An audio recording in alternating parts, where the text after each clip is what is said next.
Hello friends, नमस्कार। मेरा नाम है संदीप और आप सभी का वेलकम है नथिंग इम्पॉसिबल के यूट्यूब चैनल पर। आशा करता हूं कि आप सभी बहुत ही अच्छे होंगे। और आज के इस वीडियो में हम लोग यूजीसी नेट फर्स्ट पेपर में एग्ज़ाम 2021 और 22 के लिए जो है उच्च शिक्षा प्रणाली से प्रैक्टिस सेट नंबर 2 को जो है यहाँ पर कवर करेंगे। तो इस वीडियो के अंतर्गत बेसिकली 10 इंपॉर्टेंट क्वेश्चन हम कवर करेंगे और इन 10 क्वेश्चन के मैं डिटेल्स को भी यहाँ डिस्क्राइब करने का प्रयास करूँगा। और इसके साथ ही साथ आपको करना क्या है कि सभी क्वेश्चन को प्रैक्टिस सेट की तरह भी अटेम्प्ट करिएगा। इस तरीके से आपकी प्रैक्टिस भी हो जाएगी और सभी क्वेश्चन के डिटेल्स भी मैं यहाँ पर आपको बताऊँगा, वो भी अच्छी तरीके से। अगर यहाँ से डायरेक्ट क्वेश्चन नहीं बने तो डिटेल से भी क्वेश्चन बन सकते हैं, तो डिटेल्स को भी अच्छे से आप सभी सुनिएगा। तो चलिए फ्रेंड, वीडियो को स्टार्ट करते हैं और क्वेश्चन नंबर 1 को देखते हैं। तो देख सकते हैं आप सभी के स्क्रीन पे आपको पहला क्वेश्चन यहाँ पर दिखाई दे रहा होगा। तो सबसे पहले क्वेश्चन में यहाँ पर पूछा जा रहा है कि शिक्षा पर भारत की पहली राष्ट्रीय नीति निम्नलिखित में से किस समिति आयोग की अनुशंसाओं का परिणाम थी? इन चारों विकल्पों में से आपको बताना है। बेसिकली प्रश्न को आपको अच्छे से समझना है और लगे कि आपको अतिरिक्त समय की आवश्यकता है तो मैं हर वीडियो में बताता हूं कि वीडियो को पॉज कर लीजिए, क्वेश्चन को इत्मीनान से समझिए, देन उसके बाद से आंसर देने का प्रयास करिए। इस तरीके से प्रश्न सॉल्व करने की आपकी कैपेबिलिटी कह लीजिए या स्ट्रेंथ बढ़ती जाएगी जब प्रश्नों को आप अपने मस्तिष्क से सॉल्व करते हैं। देखिए यहाँ पर इस क्वेश्चन का जो हमारा राइट आंसर हो जाएगा वो है आपका ऑप्शन नंबर ए। क्या हो जाएगा यहाँ पर? राइट आंसर हो जाएगा कोठारी आयोग के द्वारा।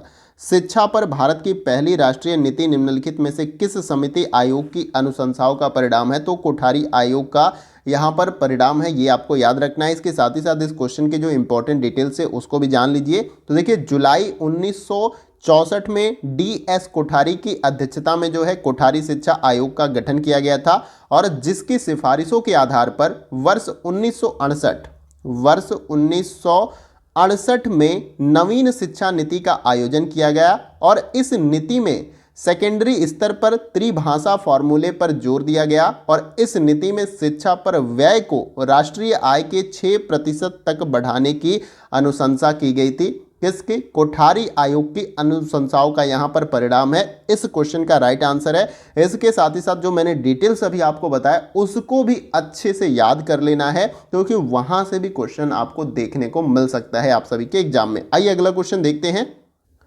अगला क्वेश्चन हमारा है क्वेश्चन नंबर 2। देखिए, इसमें पूछा जा रहा है कि MHRD की योजना NIAT का लक्ष्य यहाँ पर इन चारों विकल्पों में से क्या है, ये आपको बताना है। अब देखिए, MHRD का मतलब आपको समझ लेना है। MHRD के बारे में आप सभी ने सुना होगा, जिसका वर्तमान में नाम बदलकर शिक्षा मंत्रालय कर दिया गया है, ये भी आपको याद रखना है। MHRD, ministry of human resources development, जो इसका फुल फॉर्म हो जाएगा। तो इसका फुल फॉर्म भी आपको याद रखना है, कभी फुल फॉर्म से भी क्वेश्चन आपको देखने को मिल जाएगा।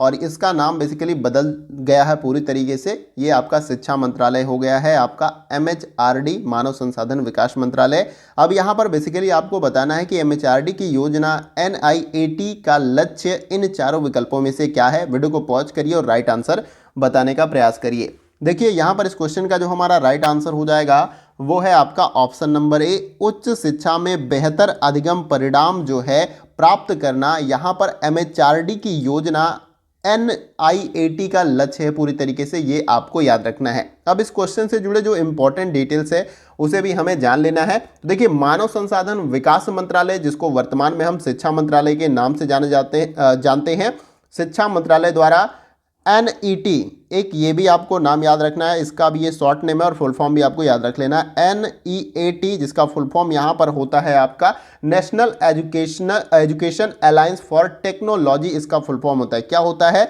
National education alliance for technology, ये भी आपको याद रखना है। योजना का प्रारंभ किया गया किसके द्वारा? MHRD के द्वारा, या वर्तमान में जो शिक्षा मंत्रालय है उसके द्वारा।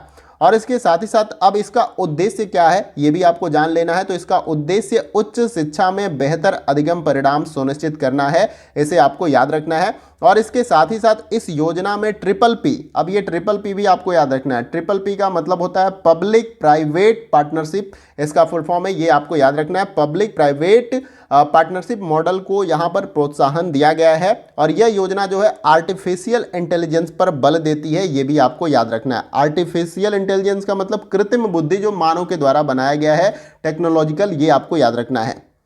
अब बात आ रही है कि इसकी क्रियान्वयन एजेंसी कौन सी है, तो इसकी क्रियान्वयन एजेंसी आपका यहां पर AI, ये भी आपको याद रखना है, AICTE हो जाएगा, ये शॉर्ट नेम है। इसका फुल फॉर्म भी आपको याद रखना है, इसका फुल फॉर्म होता है all India council for technical education, इसका फुल फॉर्म हो जाएगा आपका AICTE का फुल फॉर्म। तो आशा करता हूं कि जितने भी डिटेल्स मैंने बताए वो आपको अच्छे से क्लियर हो गए होंगे। आइए अगला क्वेश्चन देखते हैं। अगला क्वेश्चन हमारा है क्वेश्चन नंबर 3। देखिए इसमें पूछा जा रहा है कि प्रथम राष्ट्रीय खेल विश्वविद्यालय किस राज्य में है। यहां पर आपको इन चारों विकल्पों में से बताना है। तो प्रथम राष्ट्रीय खेल विश्वविद्यालय यानी कि खेल से संबंधित यह विश्वविद्यालय है जो कि भारत के किस राज्य में है, आपको इन चारों विकल्पों में से बताना है। समय लीजिए लेकिन राइट आंसर बताने का प्रयास करिए। देखिए इस क्वेश्चन का जो हमारा राइट आंसर हो जाएगा वो है आपका ऑप्शन नंबर बी, यहां पर मणिपुर में। और मणिपुर की राजधानी क्या है, इम्फाल है। ये ईस्ट जो हमारा ईस्ट में पड़ने वाला ये आपका राज्य है। बेसिकली नॉर्थ ईस्ट में आपका जो है अरुणाचल प्रदेश है, असम है, मेघालय है, मणिपुर है, नागालैंड है। ये सभी राज्य नॉर्थ ईस्ट के राज्य है जिसमें से मणिपुर आपका एक है। और यहां पर जो है प्रथम राष्ट्रीय खेल विश्वविद्यालय जो है स्थापित है भारत का, ये आपको याद रखना है। अब देखिए केंद्र सरकार द्वारा भारत में प्रथम राष्ट्रीय खेल विश्वविद्यालय की स्थापना मणिपुर की राजधानी जो है इम्फॉल में की गई है। अब बेसिकली यहां पर मणिपुर दिया गया है, लेकिन जब मणिपुर के साथ ही इम्फॉल दे दिया जाए या इम्फॉल भी दिया जाए तो भी आपका राइट आंसर हो जाएगा। तो इम्फॉल को आपको राइट आंसर लगाना है। मणिपुर राज्य की जो राजधानी इम्फॉल है वहां पर जो है ये खेल विश्वविद्यालय जो है स्थापित किया गया है। तो आशा करता हूं कि क्वेश्चन आपको क्लियर हो गया होगा और आप सभी ने राइट आंसर ऑप्शन बी बताया होगा। आइए अगला क्वेश्चन देखते हैं। अगला क्वेश्चन हमारा है क्वेश्चन नंबर 4 और ये क्वेश्चन लगता है कि आपका पीपल एंड इन्वायरमेंट वाले यूनिट से यहाँ पर टाइप हो गया है। तो चलिए कोई दिक्कत नहीं है, पीपल एंड इन्वायरमेंट से भी क्वेश्चन आते हैं। तो एक क्वेश्चन यहाँ पर टाइप हो गया तो इसको भी आप देख लीजिए। ये बेसिकली आपका क्वेश्चन है अभिकथन और तर्क वाला। एक अभिकथन दिया जाता है और एक तर्क होता है, दोनों को अच्छे से हमें पढ़ना होता है, देन उसके बाद से अपना आंसर देना होता है। देखिए अभिकथन ए में दिया गया कि कार्बन डाइऑक्साइड का सार्वभौमिक उत्सर्जन वर्ष 2014-16 के दौरान स्थिर था। तर्क यहाँ पर क्या दिया गया कि 2014 और 16 के दौरान ऊर्जा दक्षता सुधार उपाय और निम्न कार्बन तकनीकियां मजबूती से परिनियोजित हुई। अब दोनों कथन को यानी अभिकथन और तर्क को आपको क्या करना है, अच्छे से पढ़ लेना है, समझना है। उसके बाद से इनका अवलोकन करने के बाद अपना राइट आंसर इन चारों विकल्पों में से बताना है। थोड़ा सा भी अगर जल्दीबाजी करेंगे इन सारे प्रश्नों में, इस टाइप्स के जितने भी क्वेश्चन आपके हर यूनिट में पूछे जाते हैं, अगर जल्दीबाजी करेंगे तो क्वेश्चन गलत होने के चांस हो जाते हैं। थोड़ा सा इत्मीनान से समझ लीजिएगा, क्वेश्चन आपका राइट हो सकता है। सही आंसर कमेंट बॉक्स में बताएं। देखिए इस क्वेश्चन का जो हमारा राइट आंसर हो जाएगा वो है आपका ऑप्शन नंबर ए। यहाँ पर ए और आर दोनों सही है और आर ए की सही व्याख्या है। ए आपका यानी अभिकथन सही है पूरी तरीके से और यहाँ पर तर्क भी आपका राइट है। और बेसिकली यहाँ पर तर्क जो है आपका अभिकथन को अच्छे तरीके से एक्सप्लेन करा। देखिए अभिकथन में यही बताया गया है कि कार्बन डाइऑक्साइड का सार्वभौमिक उत्सर्जन 2014 और 16 के दौरान स्थिर था। और देखिए इस दौरान जो है निम्न कार्बन तकनीकियों एवं ऊर्जा दक्षता तकनीकियों में नवोन्मेष को प्रोत्साहन मिला, जिससे ये अधिक मजबूती से परिनियोजित हुई, जिसके वजह से यहाँ पर जो है कार्बन डाइऑक्साइड का सार्वभौमिक उत्सर्जन जो है वर्ष 2014 और 16 के दौरान स्थिर रहा, जो कि तर्क में बताया गया। यानी तर्क अभिकथन को अच्छे से एक्सप्लेन कर रहा है, इसलिए आपका ऑप्शन ए राइट आंसर हो जाएगा। देखिए इस टाइप के क्वेश्चन आपको हर यूनिट में मिलेंगे, ऐसा नहीं पीपल एंड इन्वायरमेंट में मिलेंगे, टीचिंग एप्टीट्यूड मिलेंगे और उसके साथ ही साथ रिसर्च एप्टीट्यूड में भी मिलेंगे। तो सभी यूनिट में लगभग आपको अभिकथन और तर्क वाले क्वेश्चन देखने को मिलेंगे। वहां पर उस यूनिट के कॉन्सेप्ट से क्वेश्चन आपको पूछे जाएंगे। तो आशा करता हूं कि क्वेश्चन क्लियर हो गया होगा। आइए अगला क्वेश्चन देखते हैं। अगला क्वेश्चन हमारा है क्वेश्चन नंबर 5। देखिए इसमें पूछा जा रहा है कि निम्नलिखित समितियों आयोगों में से किसने अपने प्रतिवेदन में अनुशंसा की कि राष्ट्रीय अर्थव्यवस्था को तीव्र करने के लिए विज्ञान शिक्षा एवं शोध को उच्च प्राथमिकता प्राप्त होनी चाहिए। तो यहां पर आपको बताना है किस समिति या किस आयोग के द्वारा जो है अपने प्रतिवेदन में यह अनुशंसा की गई कि राष्ट्रीय अर्थव्यवस्था को जो है तीव्र करने के लिए विज्ञान शिक्षा एवं शोध को उच्च प्राथमिकता प्राप्त होना चाहिए। आपको इन चारों विकल्पों में से सही आंसर अपना बताने का प्रयास करना है। राइट आंसर क्या होगा, वीडियो को पॉज करिए और राइट आंसर बताने का प्रयास करिए। देखिए इस क्वेश्चन का जो हमारा राइट आंसर हो जाएगा वो है आपका ऑप्शन नंबर डी। यहां पर राइट आंसर हो जाएगा। कोठारी आयोग की यहां पर अनुशंसा थी। उन्होंने अपने प्रतिवेदन में जो है यह कहा है कि राष्ट्रीय अर्थव्यवस्था को तीव्र करने के लिए विज्ञान शिक्षा एवं शोध को उच्च प्राथमिकता प्राप्त होनी चाहिए। ये आपको याद रखना है।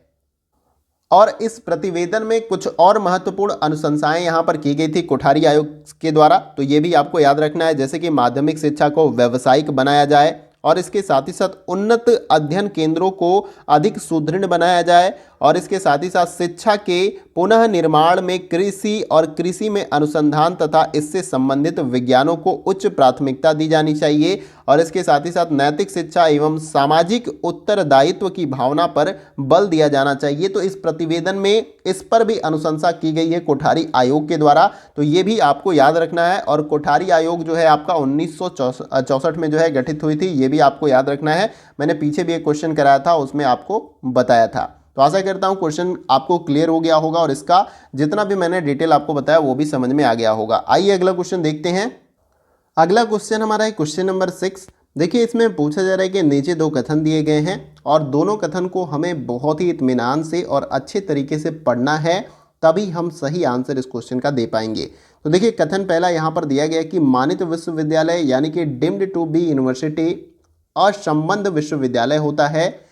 और यहाँ पर कथन दूसरे में बताया गया कि किसी मानित विश्वविद्यालय में शिक्षक विद्यार्थी अनुपात आवश्यक रूप से 1:10 यहाँ पर 10 से कम नहीं होना चाहिए। अब दोनों कथन को आपको बहुत ही इत्मीनान से समझना है, उसके बाद से ही आपको इन चारों विकल्पों में से अपना सही आंसर बताने का प्रयास करना है।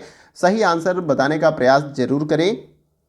तो देखिए यहाँ पर इस क्वेश्चन का जो हमारा राइट आंसर हो जाएगा वो है आपका ऑप्शन नंबर सी। यहाँ पर कथन पहला सत्य है किंतु कथन दूसरा गलत है। देखिए कथन पहले में यही बोला गया है आप सभी से कि मानित विश्वविद्यालय असंबद्ध विश्वविद्यालय होते हैं। देखिए कैसे होते हैं, विश्वविद्यालय अनुदान आयोग विनिमय 2019 के अनुसार मानित विश्वविद्यालयों, देखिए अभी मैं कथन दूसरे के बारे में यहाँ पर आपको बता रहा हूँ, इसको आपको समझना है। कथन पहला आपका पूरी तरीके से राइट है, ये आपको याद रखना है। मानित विश्वविद्यालय जो है असंबद्ध विश्वविद्यालय होता है। अब कथन दूसरा कैसे गलत है इसको मैं अभी बता रहा था, तो इसे आपको ध्यान देना है। देखिए विनिमय 2019 के अनुसार मानित विश्वविद्यालयों में छात्र शिक्षक अनुपात जो है 1:20 का होना चाहिए, न कि 1:10 का। ये आपको अनुपात याद रखना है, 1:20। तो यहाँ पर आपका 1:10 दिया गया, इसीलिए आपका गलत हो गया दूसरा कथन, जबकि 1:20 होगा, ये आपको याद रखना है। कभी आपसे 1:20 यहाँ पर 20 दे देगा और कथन पहले में ये दे देगा कि मानित विश्वविद्यालय जो है आपका असंबद्ध विश्वविद्यालय के बदले संबद्ध विश्वविद्यालय दे दे, तो आपका कथन पहला गलत हो जाएगा, कथन दूसरा। तो कैसे भी कंफ्यूज करके आपसे क्वेश्चन पूछेगा, लेकिन अगर आपको आंसर राइट पता होगा तो आप राइट आंसर बहुत ही आसानी के साथ बता देंगे। आइए अब अगला क्वेश्चन देखते हैं। अगला क्वेश्चन हमारा क्वेश्चन नंबर 7। देखिए यहाँ पर भी आपका पीपुल एंड इन्वायरमेंट वाले यूनिट से एक क्वेश्चन आ चुका है, तो इसे भी आप देख लीजिए, क्योंकि पीपुल एंड इन्वायरमेंट से भी क्वेश्चन आपको पूछे जाने हैं। तो यहाँ पर टाइपिंग में कह लीजिए कि क्वेश्चन आपका हायर एजुकेशन से टाइप होना चाहिए, तो 2 क्वेश्चन आई थिंक लग रहा है कि पीपुल एंड इन्वायरमेंट से यहाँ पर टाइप हो गया। तो देखिए क्वेश्चन नंबर 7 में पूछा जा रहा है कि संयुक्त राष्ट्र पर्यावरण कार्यक्रम UNEP और पर्यावरणीय शिक्षा में अंतर्राष्ट्रीय कार्यक्रम यहाँ पर देखिए IEEP कब अस्तित्व में आए, इन चारों विकल्पों में से आपको बताना है। तो समय ले लीजिए, लेकिन राइट आंसर जरूर बताइए। इस क्वेश्चन का जो हमारा राइट आंसर हो जाएगा वो है आपका ऑप्शन नंबर ए। 1972 में जो है यह अस्तित्व में आया था, ये आपको याद रखना है। देखिए UNEP, अब UNEP का फुल फॉर्म क्या है ये भी आपको याद रखना है। यूनाइटेड नेशन इन्वायरमेंटल प्रोग्राम जो है इसका फुल फॉर्म होता है। और UNEP की स्थापना 5 जून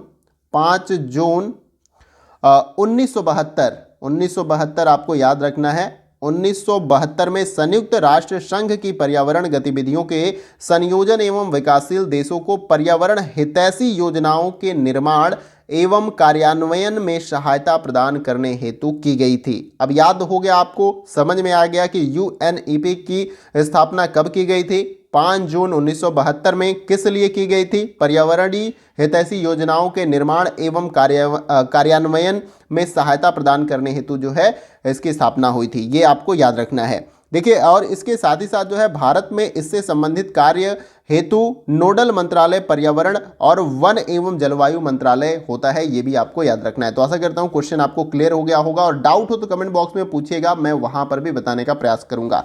आइए अगला क्वेश्चन देखते हैं। अगला क्वेश्चन हमारा है क्वेश्चन नंबर 8। देखिए, इसमें पूछा जा रहा है कि वर्ष 2011 की जनगणना के अनुसार निम्नलिखित में से किस राज्य या संघ क्षेत्र के पास उसकी जनसंख्या के अनुपात में स्नातकों की संख्या अधिकतम थी? यहां पर बताना है 2011 की जनगणना के अनुसार ही आपको बताना है। इन चारों विकल्पों में से सही आंसर क्या होगा? देखिए, इस क्वेश्चन का जो हमारा राइट आंसर हो जाएगा वो है आपका ऑप्शन नंबर डी, यहां पर चंडीगढ़ हो जाएगा। हरियाणा की राजधानी क्या है? चंडीगढ़। पंजाब की क्या राजधानी है? चंडीगढ़। ये भी आपको याद रखना है। तो देखिए, 2011 की जनगणना के अनुसार भारत में 8.15% यानी कि 68 मिलियन, 1 मिलियन में 10 लाख होता है, ये भी आपको याद रखना है। 68 मिलियन भारतीय स्नातक हैं, जिनमें चंडीगढ़ 24.65, कितना? 24.65% स्नातकों के साथ प्रथम स्थान पर है। और उसके बाद से दिल्ली जो है द्वितीय स्थान पर है। यहां पर कितने प्रतिशत है स्नातकों की संख्या? तो 22.56% हो जाएगा आपका। ये आपको याद रखना है। यहां पर ये स्नातकों की संख्या ये चंडीगढ़ की है और ये दिल्ली की है। क्वेश्चन में यही पूछा गया था कि वर्ष 2011 की जनगणना के अनुसार इन चारों राज्यों या क्षेत्रों के पास उसकी जनसंख्या के अनुपात में स्नातकों की संख्या अधिकतम कितनी है? तो यहां पर जो है चंडीगढ़ में 24.65% ऐसे लोग हैं जो स्नातक है, और दिल्ली में 22.56% जो है 2011 के अनुसार वहां पर लोग स्नातक थे। तो आशा करता हूं क्वेश्चन का डिटेल क्लियर हो गया होगा। आइए अगला क्वेश्चन देखते हैं। अगला क्वेश्चन हमारा है क्वेश्चन नंबर 9। देखिए, इसमें पूछा जा रहा है कि संसाधन विकास, यहां पर टाइप में मिस्टेक है, मानव हो जाएगा आपका, ठीक है, मानव। यहां पे मैं इस तरह से इंडिकेट कर देता हूं। मानव संसाधन विकास मंत्रालय भारत सरकार की हाल ही में शुरू की गई योजना NEAT निम्नलिखित में से किसका संक्षिप्त रूप है? यानी बेसिकली यहां पर आपसे पूछा जा रहा है NEAT का फुल फॉर्म क्या होगा। अभी मैंने पीछे क्वेश्चन कराया था, उसमें आपको NEAT का फुल फॉर्म भी आपको मैंने बताया था। तो आओ, आशा करता हूं कि इस क्वेश्चन का आप सभी राइट आंसर बता देंगे, क्योंकि मैंने इस क्वेश्चन का ऑलरेडी आंसर आपको पीछे क्वेश्चन में बताया है। देखिए, इस क्वेश्चन का जो हमारा राइट आंसर हो जाएगा वो है आपका ऑप्शन नंबर बी, यहां पर राइट आंसर हो जाएगा। National education alliance for technology जो है इसका राइट आंसर हो जाएगा। देखिए, उच्च शिक्षा में बेहतर अधिगम परिणाम को सुनिश्चित करने हेतु शिक्षा मंत्रालय के द्वारा जो है NEAT, जिसका फुल फॉर्म है national education alliance for technology योजना का शुभ आरंभ सितंबर, ये आपको याद रखना है, शॉर्ट में मैं यस बना देता हूं, सितंबर 2019 में किया गया। और इसका पूरा नाम आपको याद रखना है, जो कि मैंने यहां पर बताया, national education alliance for technology, यहां पर इसका पूरा नाम है। और यह जो है पब्लिक प्राइवेट सहभागिता मॉडल पर पूरी तरीके से आधारित एक योजना है, और इसमें आर्टिफिशियल इंटेलिजेंस आदि अत्याधुनिक तकनीकों के प्रयोग पर बल दिया गया है। यह भी आपको याद रखना है। तो आशा करता हूं ये आपको क्लियर हो गया होगा। आइए अगला क्वेश्चन देखते हैं। अगला क्वेश्चन हमारा है क्वेश्चन नंबर 10, और ये हमारा वीडियो का लास्ट क्वेश्चन है। जैसा कि मैंने स्टार्टिंग में ही बताया था कि हम 10 इंपॉर्टेंट क्वेश्चन को यहां पर कवर करेंगे हायर एजुकेशन से। तो इस क्वेश्चन को देख लेते हैं। विश्वविद्यालय अनुदान आयोग के अंतर विश्वविद्यालय योग विज्ञान केंद्र यानी कि inter university centre for yogic sciences की स्थापना किस राज्य में की गई है? इन चारों विकल्पों में से आपको बताना है कि राइट आंसर क्या होगा। देखिए, इस क्वेश्चन का जो हमारा राइट आंसर हो जाएगा वो है आपका ऑप्शन नंबर 1, कर्नाटक। कर्नाटक की राजधानी क्या है? बेंगलुरु। ये भी आपको याद रखना है। अब देखिए, इसके बारे में अच्छे से आप जान लीजिए और इसके डिटेल्स को भी जान लीजिए। अंतर विश्वविद्यालय योग विज्ञान केंद्र की स्थापना जो है UGC एक्ट 1956, याद रखिएगा क्या? UGC एक्ट 1956 के अंतर्गत जो है विश्वविद्यालय अनुदान आयोग द्वारा कर्नाटक के बेंगलोर शहर में की गई है। ये भी आपको याद रखना है। और इसका उद्देश्य क्या है? योग शिक्षा के क्षेत्र में नवीन शोध को बढ़ावा देना इसका मेन उद्देश्य है। ये भी आपको याद रखना है। तो आशा करता हूं ये भी क्वेश्चन आपको क्लियर हो गया होगा। और उम्मीद करता हूं कि जितने भी क्वेश्चन मैंने आपको यहां पर टॉप 10 इंपॉर्टेंट क्वेश्चन कराए वो आपके लिए काफ़ी हेल्पफुल होंगे। और किसी क्वेश्चन को लेकर अगर आपको डाउट होता है, मैंने अपने तरह से पूरी तरीके से प्रयास किया कि सभी क्वेश्चन के जो इंपॉर्टेंट डिटेल्स हो सकते हैं उसको बताऊं।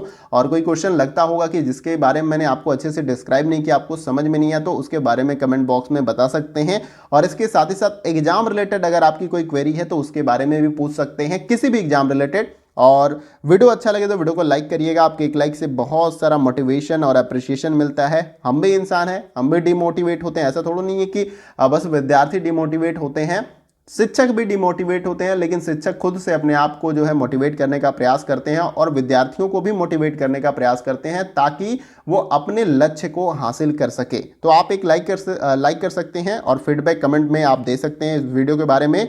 और इस वीडियो को शेयर कर सकते हैं आप अपने मैक्सिमम दोस्तों के साथ ताकि उनको भी हेल्प मिल जाए। और इसके साथ ही साथ जल्द ही मैं आपको करंट अफेयर की वीडियो भी प्रोवाइड करूंगा। मैं प्रोवाइड कंटिन्यूअस कर रहा था लेकिन उसका फीडबैक काफ़ी अच्छा नहीं आ रहा है, क्योंकि टाइम लगता है कंटेंट को टाइप करने में, लिखने में, लेकिन फीडबैक उसका बहुत बढ़िया आप सभी की तरफ से नहीं आ रहा था और समय लगता था। तो उसके वजह से थोड़ा सा वो बीच में क्लोज हो गया और कुछ प्रॉब्लम चल रही थी। लेकिन मैं प्रयास करूंगा फिर से कि आपको कंटिन्यूअस वीडियो प्रोवाइड करूं। तो आज के वीडियो में बस इतना ही। फिर मिलते हैं अगले वीडियो में कुछ और इंपॉर्टेंट क्वेश्चन के साथ। तब तक के लिए जय हिंद, जय भारत।